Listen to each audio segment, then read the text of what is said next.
Mansfield today on a Saturday where we kick back and just chat to mates. Mel Walker's going to be in just now, chatting to her mates because she's a bit froggy in the head.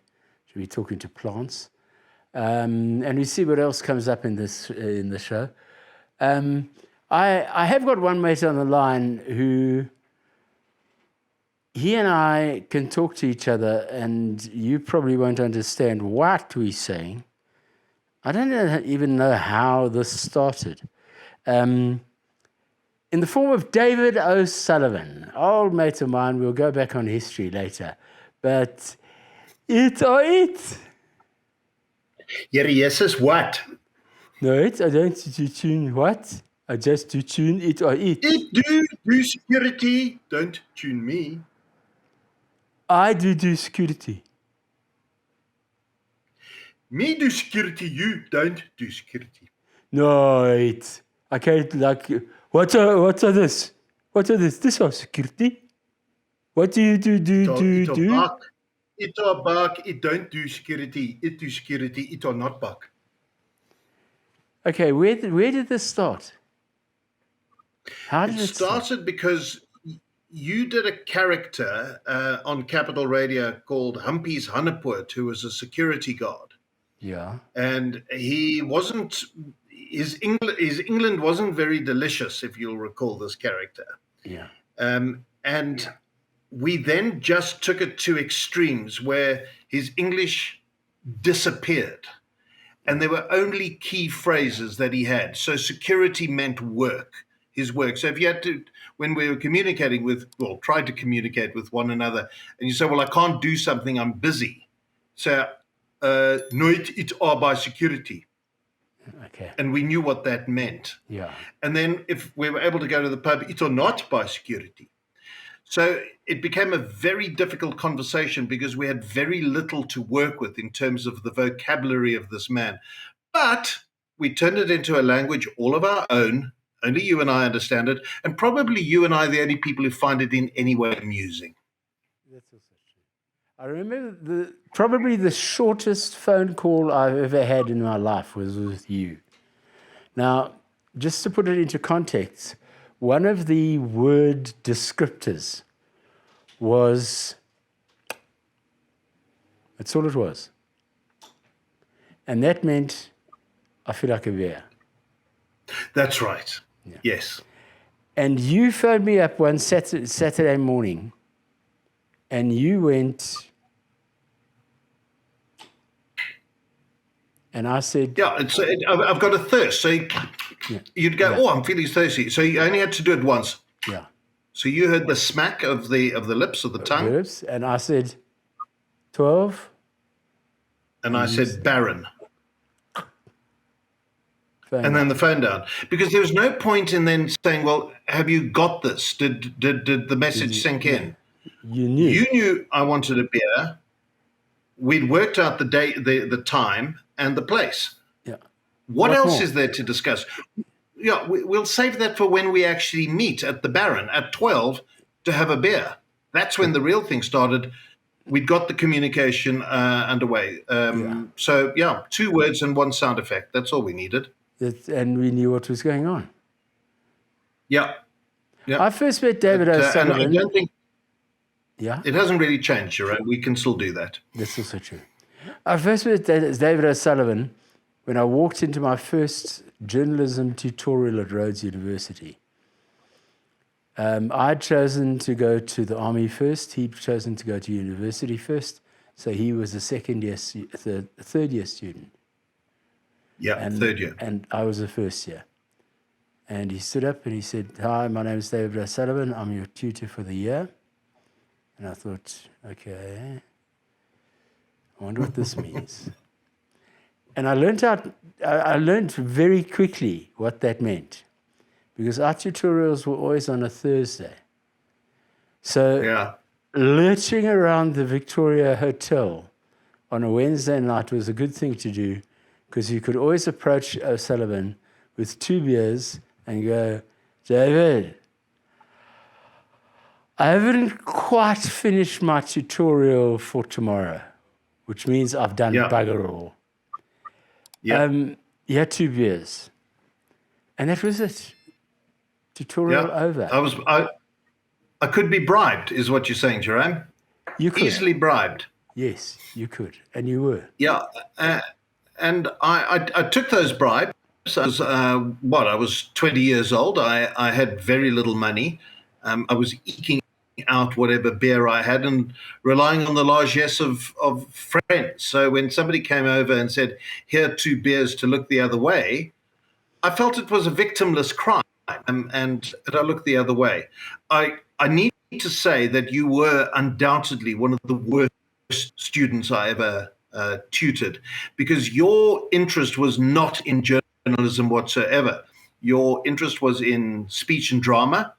Yeah. And I need to tell people this, that you were undoubtedly one of student actors to come any university at the time. And I'm not blowing smoke up your backside, because the proof is in the pudding. You were part of a cast that put on a play at a national student festival, but then it went on a commercial run at the Market Theatre, which was absolutely unheard of. And I try to remember the names: Guy Delancey, Bruce Field, you, and of course the main guy, I've forgotten his name, the guy who wrote the play, who became probably the most successful of the playwrights and actors. I just can't think of his name.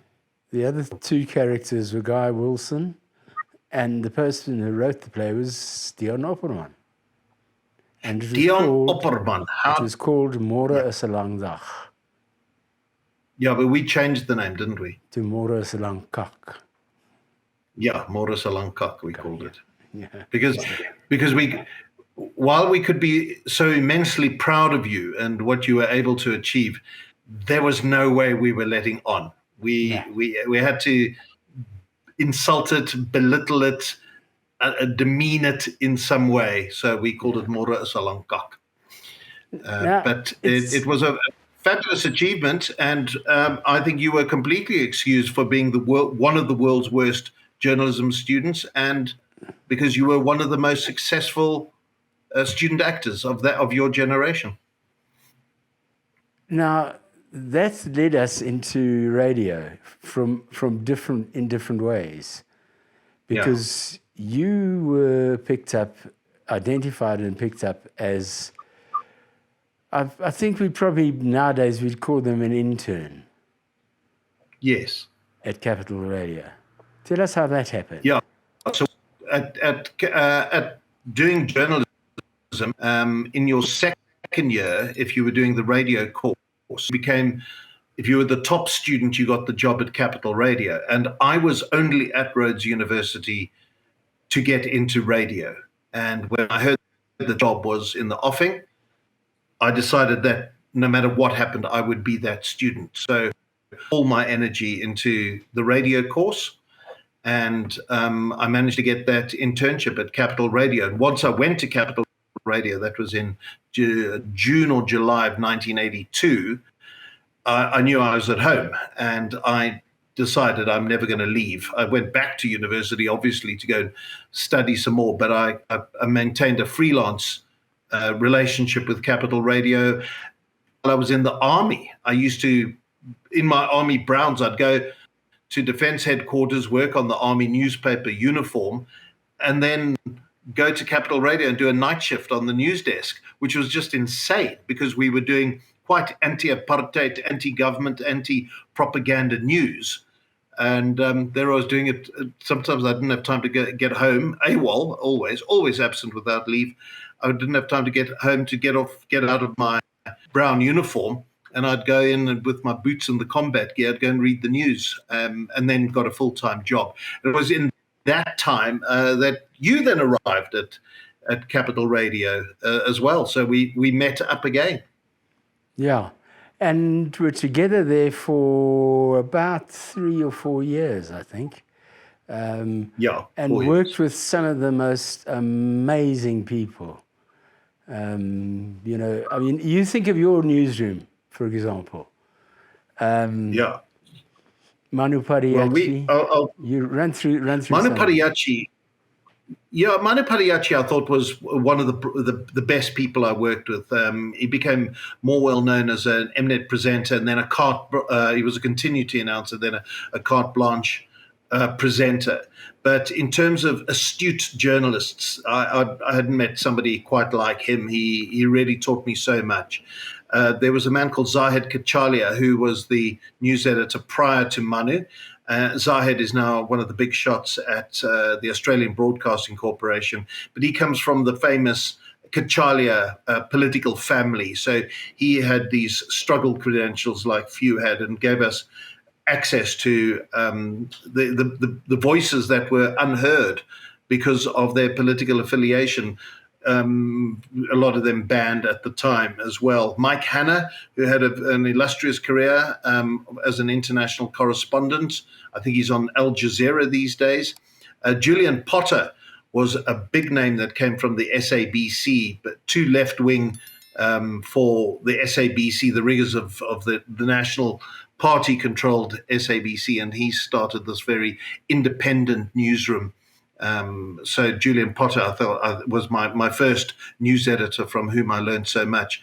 But fantastic people. And then on the DJing side, we incredible characters. And the one who stands out head and shoulders above everybody is Alan Pierce, the American, the dope smoking, cocaine snorting, tequila guzzling.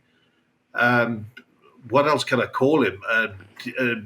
But just the nicest guy, and I had the most fun time working with him. So I'd have these hectic days reporting on political unrest in South Africa, come back into the newsroom and read news bulletins and drink tequila with Alan Pierce. So those are absolutely heady days. I was in my mid-20s. Life couldn't get better. Yeah, I mean, you think of people like the late Phil Wright. Yeah. John Burks.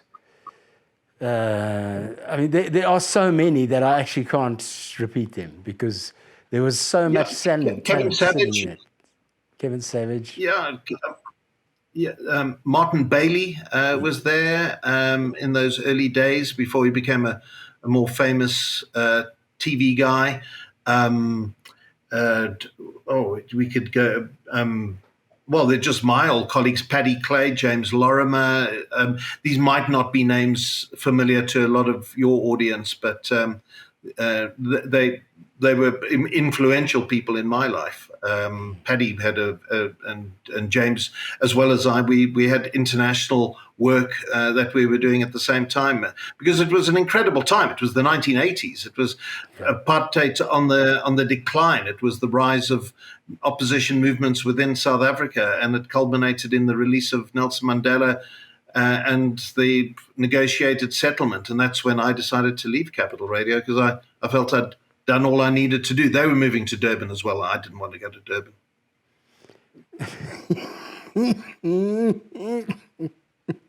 I don't want to go to Durban. No. Excuse me. You caught me off guard there. That was Darren Scott's kingdom. I wasn't going to go there. Yeah. And then you moved to 702. No, I went to Weber Wenzel. I became a lawyer, Jerome. Oh, that's right. You became a lawyer. Wobbly. Yeah, yeah, that's right. We called Weber Wenzel Wobbly. Again, you had to demean it, didn't you? You couldn't just let it go and call it Weber Wenzel. You had to go, well, you think you're a big shot lawyer now. It was one of the finest media legal houses in Johannesburg. Yeah, I went to join their legal department. So I was studying for the LLB and then working part-time. Doing my articles at Weber Wenzel, which was an utterly ridiculous thing to be doing. You can't study full-time and do your articles full-time at the same time. And then you've got to remember, I came from the drinking school of Capital Radio and of journalism, and to supplement my income, I didn't give up any of my journalism. I was still doing all my foreign correspondence work, and a lot of that revolved around the Yard of Ale at the Market Theatre. So there was heavy drinking, lots of partying, lots of late nights, and then trying to do all this work. So of course it was never going to work. It was never going to be successful. I did the studying for 2 years. I did the article for 2 years, and I freelanced at 702. And one day Chris Gibbons phoned me. He was then the news editor, and he said, "Are you sure you're interested in this law lark? Don't you want to come and join us full time?" And my salary was going to be not even quadrupled. What is it when multiplied by 5? And I just looked at my life and thought, I'm no longer interested in this law. I'd done it because I felt that lawyers needed to play a bigger role in combating censorship of the media. But as I was studying, so all the harsh legislation was being repealed, and I found I didn't have a cause anymore. My whole rationale for doing law was being swept aside, and they were turning me into a corporate lawyer. So when Gibbons phoned me and said, "Come and join us," I went, I'd get packing this all in. So I never wrote my final exams. I never wrote my board exam. And I very happily went to 702 with not 1 ounce of regret. I was funding myself. I was beholden to nobody. And I went into 702. And once again, Jerome, that's where our paths crossed. Yeah, because I'd just come from Supersport to 702 at that stage. Because Gary Bailey wanted to change shifts, and he wanted to do afternoon shift. And he said to me at Supersport, "Would you like to do morning sport on 702?" And I said, "Yeah, it's fine. I'm quite happy to do that." And that's when I started working on the John and Gary show. And Burke's. Oh, right. Yeah. Kevin Savage taught me, I think, the most about music, as in how to handle music and how to format it and play it. John Burke's taught me how to work humor on radio, and he is a absolutely legendary man. He's probably the head of the mafia of radio in South Africa. Yeah, a massive reputation, and he'd done so much for so many different organizations. But just on Kevin Savage and what he taught about music, I think his finest lesson for any DJ was smile and segue, the art of not saying anything, but mixing one song to another, play the hits. And he called it smile and segue. And I thought that was great advice, because I think you DJs spoke just mindless drivel all the time. Were best when you kept quiet. Yeah, we were mindless, and all we could speak was drivel. So you're right. Yeah. Yeah. And that's why talk radio was so much more fun, wasn't it? Because now there was a reason to talk drivel. There was a reason to actually to get up and do things. There was no music to hide behind. It was talk. You want to be on the radio? Be on the radio, talk.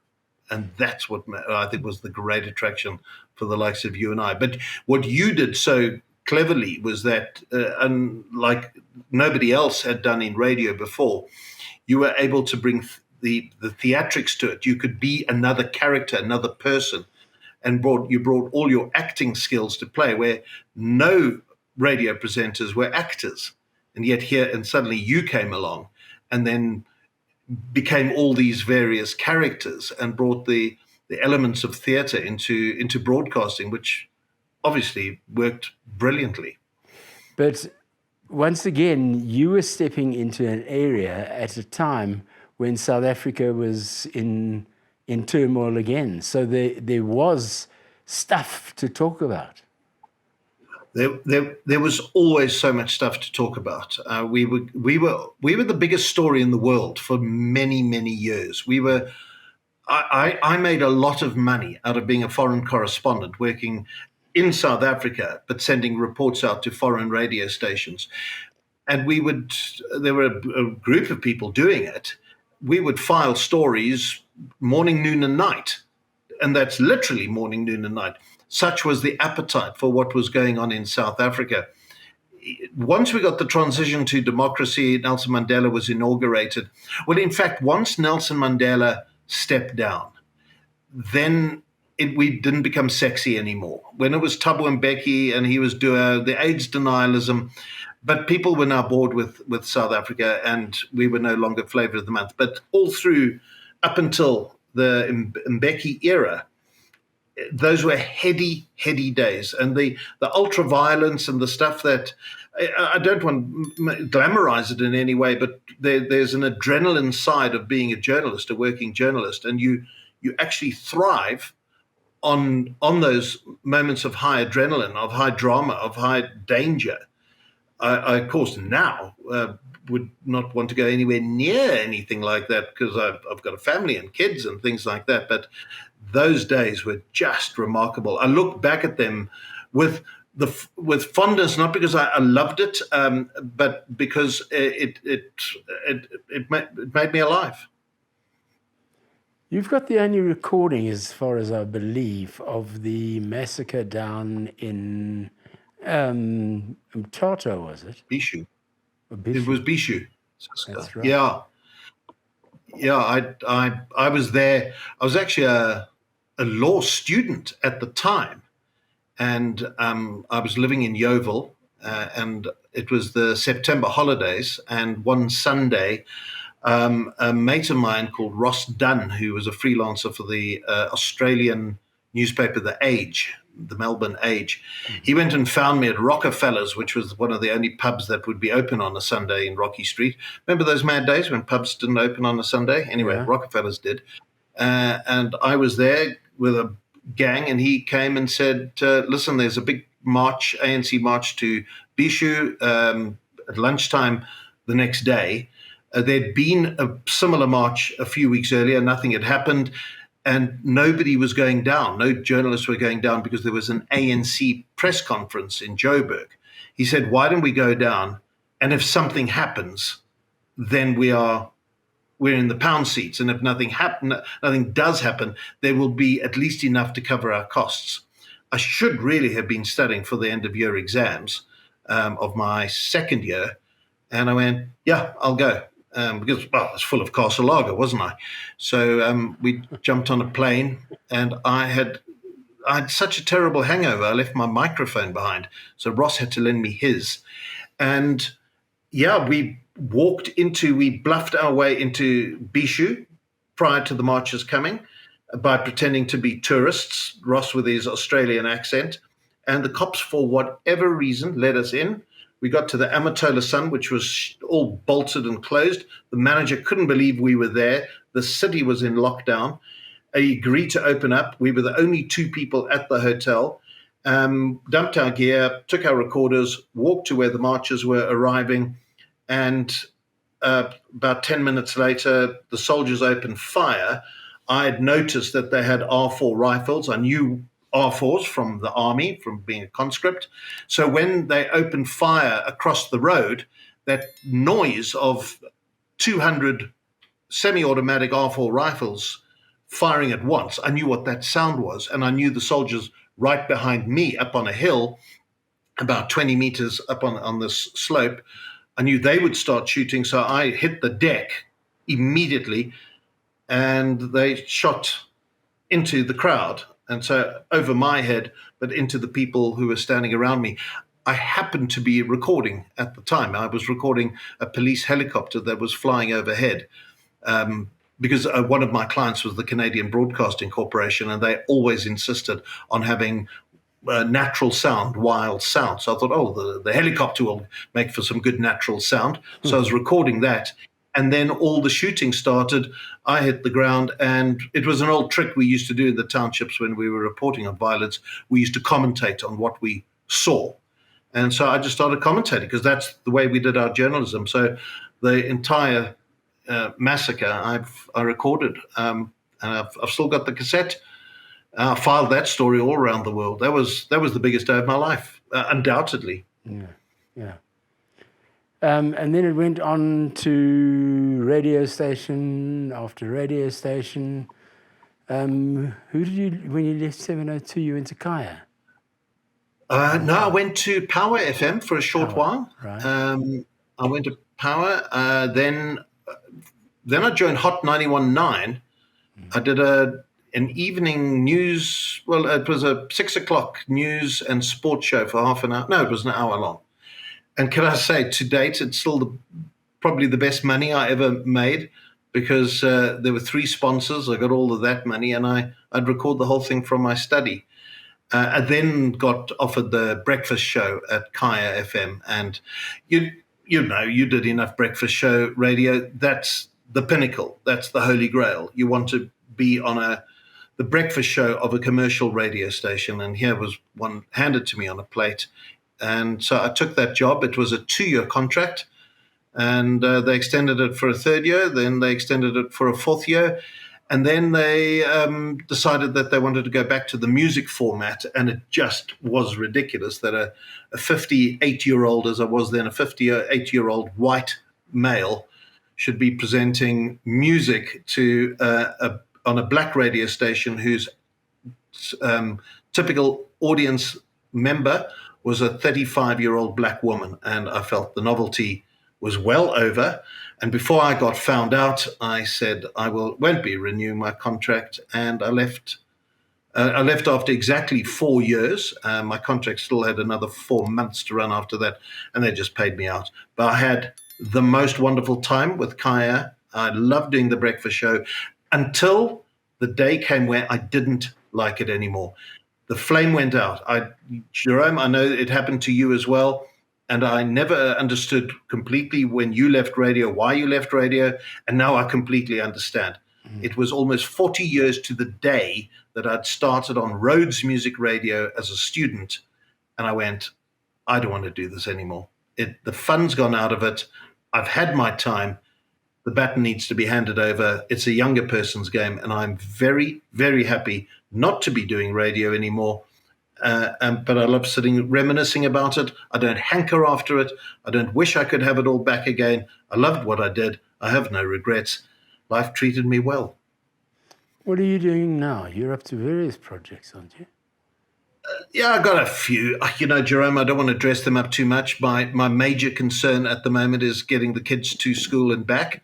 I've got 17-year-old Michael, who comes with his own challenges, being on the autism spectrum. He's got autism spectrum disorder, which is more and more pronounced as he gets older. And so he requires a fair amount of attention, which I'm able to provide. Then I got my feisty little Tom, who's 10, turning 11, as he reminded me this month, and he wants a gaming computer. So I'm very happy to be the hands-on dad, going to the cricket matches with Tom. He's just started playing rugby. I make podcasts. I've got a lovely project with the Mandela granddaughters. They're starting a center of memory for their grandparents, and I'm doing that with them.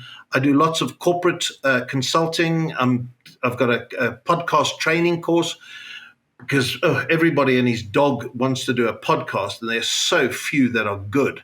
So I find myself in a very nice position to be able to show people how to do it, teach people how to do it, and walk them through the podcast thing, the process. And I was doing some podcasts with our good mate John Robbie, some rugby podcasts, which we'll pick up again as the Springbok season gets going. The only problem with doing them with John Robbie is we record them in his pub. So guess what happens afterwards, Jerome? Exactly. Fill in the gap. That Guinness machine gets opened. Yeah. He's got the Guinness tap, and he's got a Castle tap, and he'll say, I've got a fresh barrel in. So I've learned I must Uber to his house. We record it, and then we analyze for the rest of the evening. Yeah. In most cases, you overanalyze. Yeah. David, it's been great talking to you, catching up with you, and picking up little pieces of your life. And thank you for sharing with us. Appreciate it. Jerome, it's been an absolute pleasure. And one constant in my life has been you. I've known you since we were 19 years old. Yeah. And here I am about to turn 60 this year. It's extraordinary. So you consider I've known you in the teens, 20s, 30s, 40s, 50s. I will have known you for 6 decades at the end of this year. Yeah. And that's extraordinary. They've been good times. There've been many. Yeah. And more still to come, Jerome. More still to come. Exactly. David O'Sullivan, author, journalist, radio personality, everything rolled into one, and rolled into one hell of a one. That's it from Mansfield today until the little green-fingered thing pops in.